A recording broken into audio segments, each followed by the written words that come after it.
बिस्मिल्लाहिर्रहमानिर्रहीम, अस्सलाम वालेकुम। सबसे बड़ी जलालत आज जो नून लीग के लिए है वो आपकी स्क्रीन पर चल रही तारिक फातिमी की ये तस्वीर है। आप इमेजिन कर लें कि इन लोगों ने सुधरने का फैसला नहीं किया। तारिक फातिमी से आपको याद है ये शख्स कौन है? ये जो इस वक्त डिप्टी सेक्रेटरी जो अमेरिका के हैं उनसे मुलाकात कर रहा है। जरा थोड़ा सा पीछे जाएं। जी हाँ, ये वही तारिक फातिमी है, डॉन लीक्स वाला। असल में तो डॉन लीक्स की किरदार मरियम थी, लेकिन कुर्बानी का बकरा इसको बनाया गया। ये सारे शामिल थे। अब जरा आपकी स्क्रीन पर ये अमेरिका के स्टेट डिपार्टमेंट की जो इस वक्त प्रेस रिलीज है इसको देखिए, जिसमें वो कह रहे हैं कि डिप्टी सेक्रेटरी शर्मन से मीटिंग की है special assistant to the prime minister of Pakistan ambassador Fatemi. अब आपको समझ आ गई, स्टेट डिपार्टमेंट की डिप्टी सेक्रेटरी ने कहा कि मीटिंग हुई है और पाकिस्तान के वजीर आजम के स्पेशल असिस्टेंट से, और ये ऑफिशियल हुकूमती मीटिंग थी। साथ उन्होंने तस्वीर भी जारी की। अब उसके बाद क्या हुआ, पहले कहानी समझ फिर आपको बताते हैं। हुआ यूं है कि फॉरेन ऑफिस ने डिसोन कर दिया कि जी ये जो दौरा था ये तो निजी दौरा था, प्राइवेट दौरा था, ये तो दौरा ऑफिशियल नहीं था, हम तो इसको ऑन ही नहीं करते। अब कहानी जो इसके पीछे हुई है वो समझने वाली है। हुआ यूं है कि अमरीकी इस वक्त नाराज है शदीद शहबाज शरीफ से कि आपने ये क्यों किया। उन्होंने तस्वीर जारी की, उन्होंने कहा कि पाकिस्तान की हुकूमत का बंदा आया था, ये हुकूमती मीटिंग थी, ये कोई प्राइवेट दौरा नहीं था। कहानी ये हुई है कि तारिक फातिमी वहां पर गया और जाकर उसने मुलाकात की और पैगाम ये लेकर गया कि आपके खादिम की हुकूमत मुश्किल में है, आप इसको बचाएं, और हुकूमत बचाने के लिए आप मुआशी तौर पर हमारी मदद करें, यानी भीख दें, IMF के थ्रू को मामला तय करें, वैसे कुछ उधार दे दें, को कर्ज दे दें, को कुछ दे दें। हम आपके नौकर इख्तिदार में आए हैं, हमारी कुर्सी डूब रही है, बर्बाद हो रहे हैं, तो हमारी मदद करें। और दूसरी जो मीटिंग करवानी थी शहबाज शरीफ की और जो बाइडेन की एक मीटिंग करवानी थी सितंबर के अंदर, उसके लिए तारिक फातिमी गए। अमेरिका ने ये दोनों काम डायरेक्टली करने से इनकार कर दिया। मुआशी तौर पर वो कुछ ना कुछ मामला तय कर सकते थे, लेकिन उसमें इतनी सख्त शराइत है, यानी इमेजिन कर ले वो अड्डों से नीचे नहीं आएंगे। वो ये ऐसा नहीं है कि अभी तो कोई जंग नहीं चल रही तो उनको अड्डों की क्या जरूरत, लेकिन वो एक माहौल पैदा कर देंगे जिसके तहत ये होगा शहबाज शरीफ को बातें मानेंगे, अमरीकी मफादात को इस खित्ते के अंदर देखा जाएगा, सी पैक की जगह कोई प्रपोजल हो जाए, फलाना हो जाए, ये हो जाए। अमेरिका की यही कोशिश होती है। अब वो शराइत जो इन्होंने यहाँ पर रखी वो इनको काबिल कबूल नहीं थी।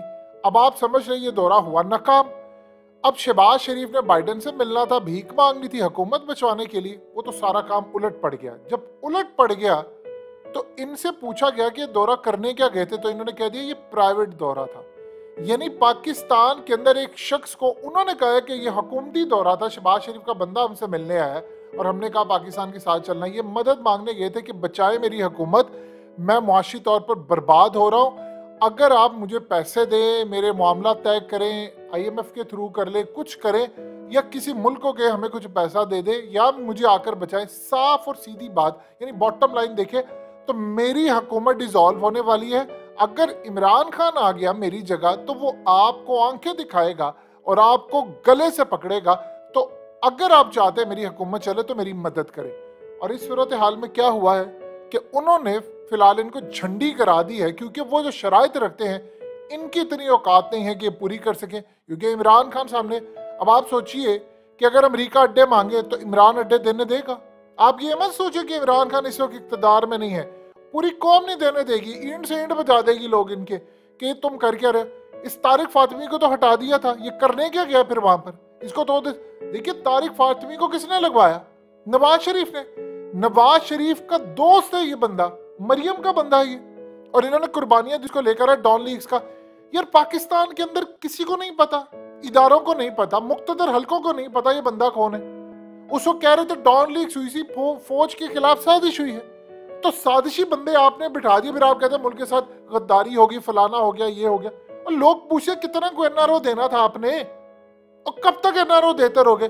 जरदारी को दे दिया ज़ैर बलोच केस के अंदर, जरदारी को ऐन अली केस के अंदर, पापड़ वाला, फलूदे वाला, ये वो फलाना, पूरे का पूरा NRO दे दिया उसको। अब वो मोहरा बन के काम कर रहा है। MQM को दहशतगर्दी, करप्शन, कितना मनी लॉन्ड्रिंग करके पैसा बाहर लंदन जाता रहा। अल्ताफ हुसैन को हर महीने वो भत्ता कहाँ जाता था, वो बाहर जाता था।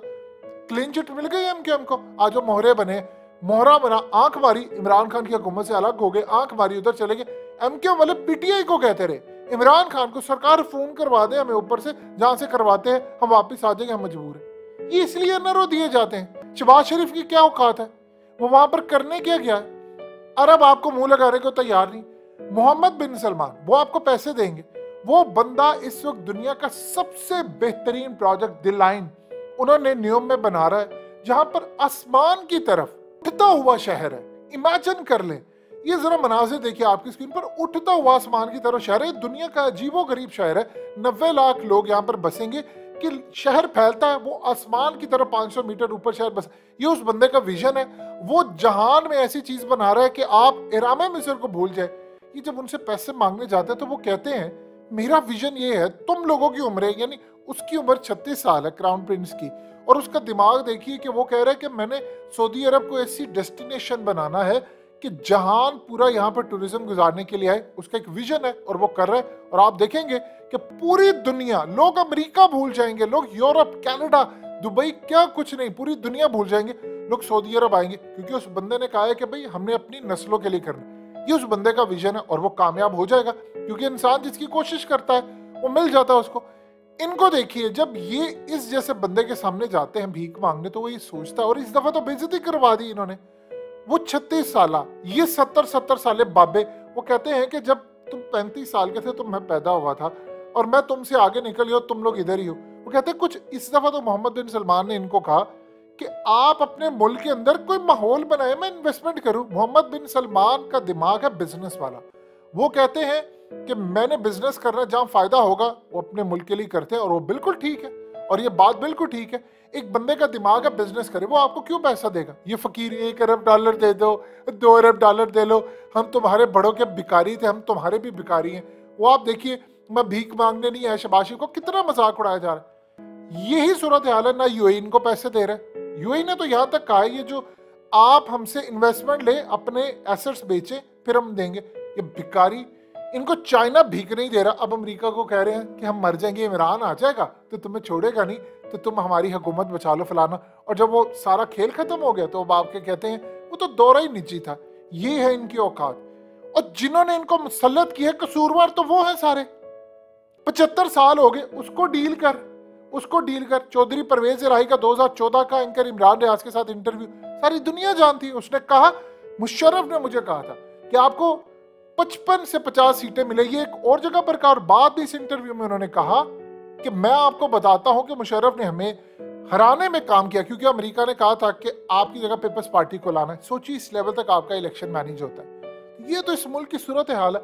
और ये उनको डरा रहे हैं कि हमारी मदद करें, नहीं तो इमरान आ जाएगा तो वो आपका गला दबाएगा। ये असल में इस वक्त सूरत हाल है इनकी। और जलील होकर आए, जिसे सही मायनों में कहते हैं जलालत, वो अल्लाह ने इनके हाथ में रखी। इनको शर्म से डूब भी नहीं मरते, ये भी और इनके हैंडलर्स भी।